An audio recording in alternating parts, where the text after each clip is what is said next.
Good morning. आओ बैठो। जानवी, ये अन्ना का आदमी है, मैं बोला था ना, ये इंजीनियर है, इसे काम देना है। नाम क्या है? शेखर। सर्टिफिकेट है? हाँ।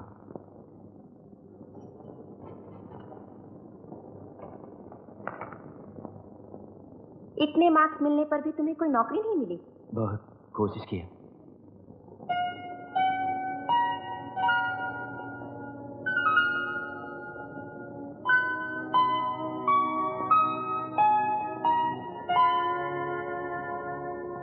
क्या मैं तुम्हारा विश्वास कर सकती हूँ? हाँ जी। Okay, you are appointed. ഇവിടെ വന്നിട്ട് പോകുന്നവരെല്ലാം പണം മാത്രമേ കൊടുത്തിട്ട് പോകാറുള്ളൂ, മനസ്സ് കൊടുക്കാറില്ല. അറിയാം. ഒരിക്കൽ ജീവിതത്തിനെ കുറിച്ചുള്ള എല്ലാ പ്രതീക്ഷകളും നശിച്ചവളാണ്. വീണ്ടും വെറുതെ മോഹിപ്പിക്കരുത്. അല്ല, എനിക്കിഷ്ടമാണ്. ഹരിക്കറിയോ, ഒരിക്കൽ വിവാഹം കഴിഞ്ഞ പെണ്ണാണ്. ആന്ധ്രയിൽ ഏതോ ഒരു കുഗ്രാമത്തിൽ നിന്ന് വിവാഹം കഴിച്ചു കൊണ്ടുവന്നിട്ട് സ്വന്തം ഭർത്താവ് തന്നെയാണ് ഇവിടെ കൊണ്ടുവന്ന് വിറ്റത്. എനിക്കറിയാം. ഇവിടെ വന്നതിന് ശേഷം ഈ വീടും ഈ തെരുവും മാത്രമേ കണ്ടിട്ടുള്ളൂ എന്ന് അവൾ എന്നോട് പറഞ്ഞു. അതുകൊണ്ടാണ് അവളെ ഒന്ന് പുറത്തു കൊണ്ടുപോകാൻ അനുവദിക്കണമെന്ന് പറഞ്ഞത്. ഇവിടുന്ന് ഒരാളെങ്കിലും രക്ഷപ്പെട്ടാൽ സന്തോഷിക്കുന്നവളാണ് ഞാൻ. ഞാനായിട്ടൊന്നും എതിർക്കുന്നില്ല. കൂട്ടിക്കൊണ്ടു പോയിക്കോളൂ.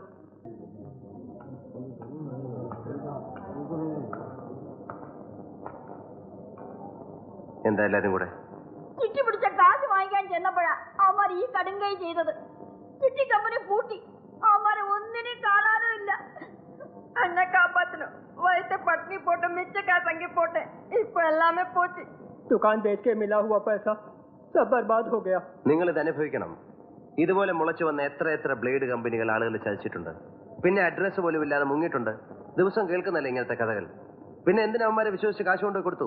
ഈ തലയോടെ ഞാൻ അന്നേ പറഞ്ഞതാ ചേരണ്ടെന്ന്. ഇപ്പൊ കിട്ടിയല്ലോ പലിച്ചടക്കം. മഹാഭാവി ചവത്തി കുത്താതടാ. നിന്റെ തള്ളയുടെ കാര്യം അവിടെ നിൽക്കട്ടെ, മറ്റുള്ളവരുടെ കാര്യം ഇതിലും കഷ്ടമാണ്. നാട്ടിൽ അനിയന്മാരെ പഠിപ്പിക്കാനും പെങ്ങന്മാരെ കെട്ടിച്ചയക്കാനും അച്ഛനെ അമ്മയെ ചികിത്സിക്കാനും ഒക്കെ ഈ പെണ്ണുങ്ങൾ കഷ്ടപ്പെട്ടുണ്ടാക്കിയ കാശാ അവന്മാര് പറ്റിച്ചോണ്ട് പോയത്. പോലീസിൽ പറഞ്ഞില്ലേ? അവര് കേട്ട ഭാവം നടിക്കുന്നില്ല. അവന്മാരെല്ലാം ചേർന്നോണ്ടായത്. നിങ്ങൾ പൊയ്ക്കോ, ഞാൻ നോക്കിക്കോളാം.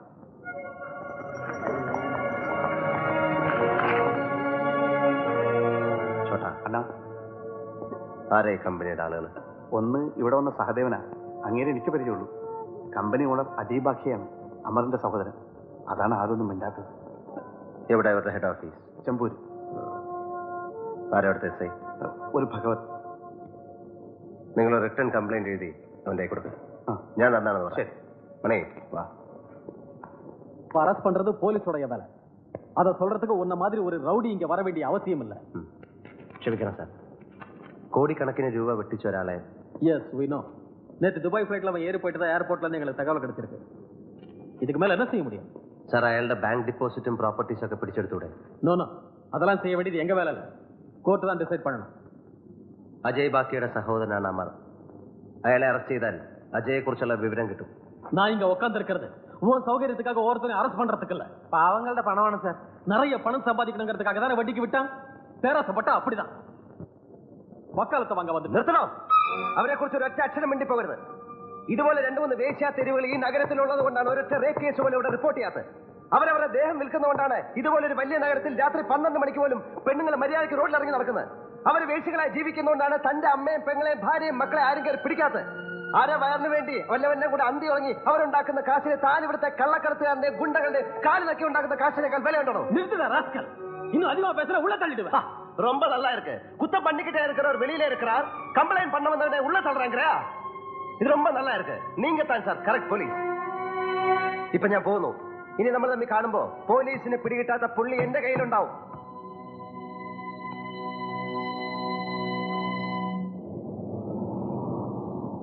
ആ മാനേജർ സഹദേവന്റെ വീട് എനിക്കറിയാം. അവനെ പിടിച്ചാല് അജയ് ബാക്കി എവിടെ ഉണ്ടെന്ന് അറിയാൻ പറ്റും. അവനും വീട്ടിലുണ്ടാവാൻ വഴിയില്ല. ശ്രമിച്ചു നോക്കാം.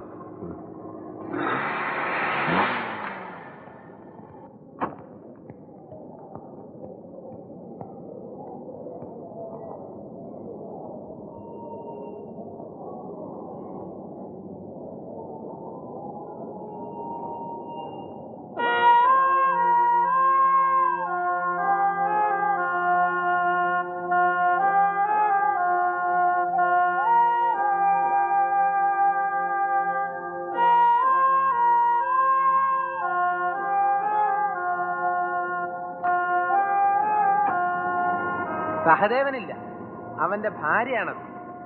ആദ്യം ഒന്നും അറിയില്ല എന്ന് പറഞ്ഞു. ദുബായിലേക്ക് പോകാനുള്ള വിസയുടെ കാര്യം സംസാരിക്കാനാണെന്ന് പറഞ്ഞപ്പോ ജൂഹൂലുള്ള മെട്രോ ലോഡ്ജിൽ അന്വേഷിക്കാൻ പറഞ്ഞു. അവളെ നിനക്ക് നേരത്തെ അറിയോ? പിന്നെ എവിടെയും കൊണ്ട് ഞാൻ കുറെ ട്രിപ്പുകൾ അടിച്ചിട്ടുള്ളതല്ലേ. അവന്റെ ചിട്ടിയും ബിസിനസ്സും ഒക്കെ അവളുടെ കയ്യിലാണ്. എന്ന് വെച്ചാൽ എവിടെ വലിയ ബഡാ പാർട്ടീസിന് വിട്ടുകൊടുത്തിട്ടല്ലേ അവൻ കാശ് പിരിക്കുന്നത്. ഏതോ നല്ല കുടുംബത്തിൽ പറഞ്ഞ പെണ്ണ ഇവിടെ വന്ന് നാശമായിപ്പോയി.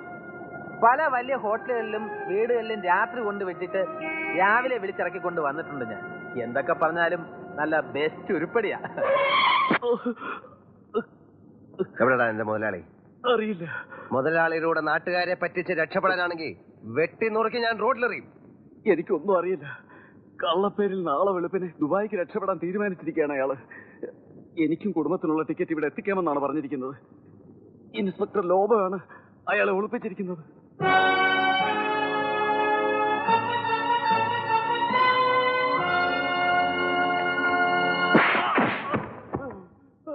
अजय बाकिया कहा?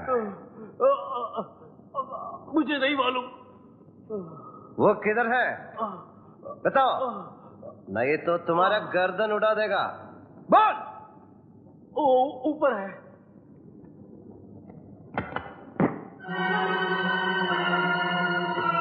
കണ്ടവന്റെ കാശിന് ദുബായി പോകാൻ തയ്യാറെടുക്കാണ് പൊന്നുമോൻ. നിന്നെ അതിലും നല്ലൊരു സ്ഥലത്തേക്ക് ഞാൻ അയക്കാം.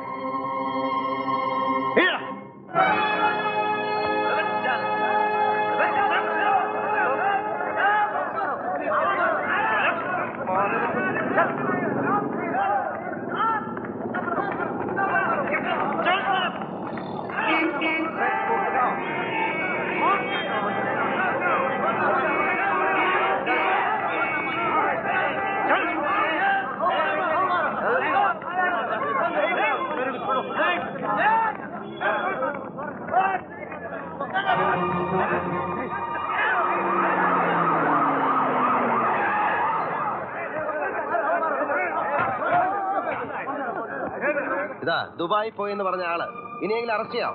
ചട്ടത്തെ കയ്യിലെടുത്ത് നീ പോലീസുകാര് ജോലി ചെയ്തില്ലെങ്കിൽ നാട്ടുകാർ പോലീസുകാരുടെ ജോലി ചെയ്യേണ്ടി വരും. പിന്നെ ഇവനെ നാട്ടുകാരുടെ മുമ്പിൽ കൊണ്ടുവന്ന് എന്തിനാണെന്നറിയോ? എല്ലാവരും ഒന്ന് കാണാനാ, തെളിവ് വേണമല്ലോ. പിടിച്ചോണ്ട് നിങ്ങളെ പോലുള്ള പോലീസുകാരെ ഏൽപ്പിച്ച നാളെ ഇവനൊക്കെ മാന്യനായി പാവപ്പെട്ടവന്റെ കാശ് കൊണ്ട് വാങ്ങിച്ച ടൊയോട്ടയിലും ബെൻസിലും നടക്കുന്നത് ഞങ്ങൾ കാണേണ്ടി വരും. ഇതാ അവന്റെ പിടിച്ചെടുത്ത പണം. ഇത് എത്രയുണ്ടെന്ന് ഞങ്ങൾക്കറിയാം. തിരിച്ചു കൊടുക്കുമ്പോഴും അത്രയും കാണണം.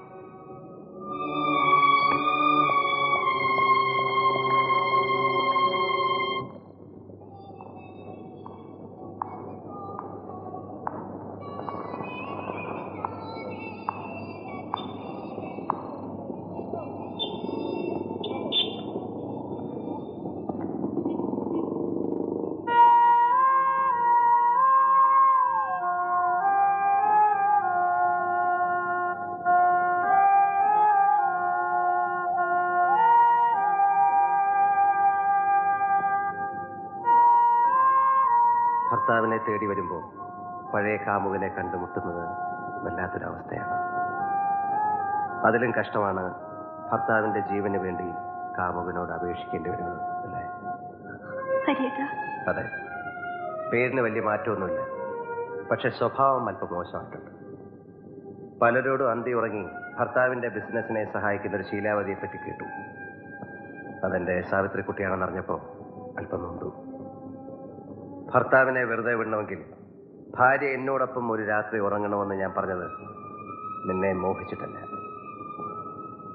ഒന്ന് കാണണമെന്ന് കരുതി മാത്രമാണ്. ശവമാണ് ഞാനിപ്പോ.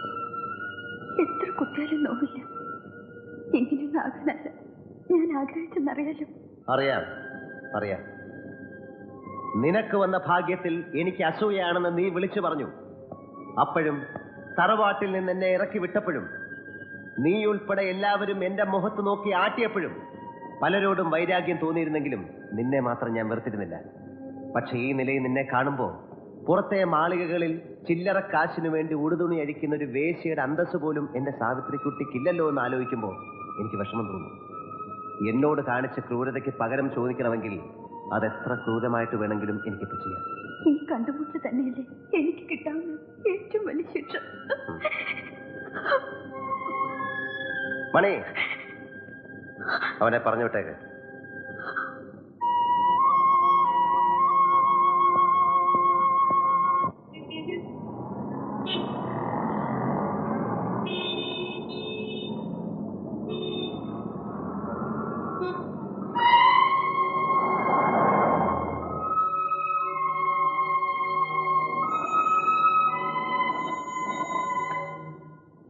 ശേഖർ സ്പീക്കിംഗ്. ഓഫീസിലെ സൈറ്റിൽ ഞാൻ പല പ്രാവശ്യം വിളിച്ചു ശേഖർ. ഇനി ഒഴിഞ്ഞു മാറാൻ ശ്രമിക്കരുത്. ഞാൻ പറയുന്നൊന്ന് കേക്കൂ പ്ലീസ്. ഇനിയും താമസിച്ച ആകെ കുഴപ്പമാകും. അതിനിപ്പോ ഞാൻ എന്ത് ചെയ്യാനാ? നീ പോയി വല്ല ഡോക്ടറെയും കാണാം. നീ എന്നെ ത്രട്ടൻ ചെയ്യാണോ? നോ, മേലിൽ നീ ഇവിടെ വിളിക്കരുത്.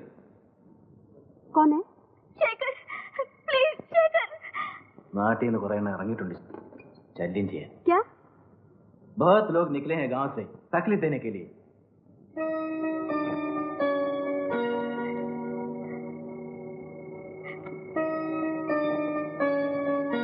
രാധ ഈ നേരത്തെ എന്തിനാ? അത് ഞാൻ കേട്ടു. ശേഖർ എന്താ പറഞ്ഞ?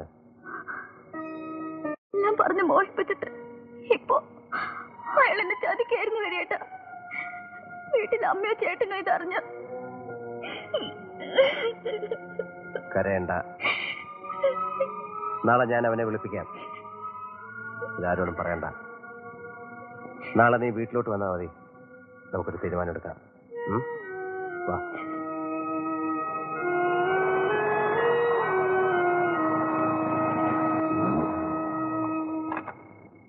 നീ എവിടെ പോയിരുന്നു? ചേട്ടാ, അത് ഞാൻ ജയന്തിയുടെ വീട്ടിലൊരു ടിവിയില് ക്വിസ് പ്രോഗ്രാം കാണാൻ. രാത്രിയിൽ ഇങ്ങനെ ഒറ്റയ്ക്ക് ഇറങ്ങി നടക്കരുതെന്ന് പറയായിരുന്നു.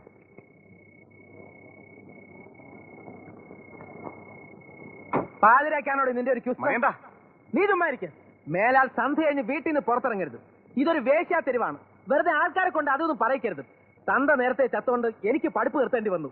ആ ഗതികേട് നിനക്കുണ്ടായിരുന്നെന്ന് എഴുതിയ ഇല്ലാത്ത കാശ് മുടക്കി നിന്നെ പഠിപ്പിക്കാൻ അയക്കുന്നത്.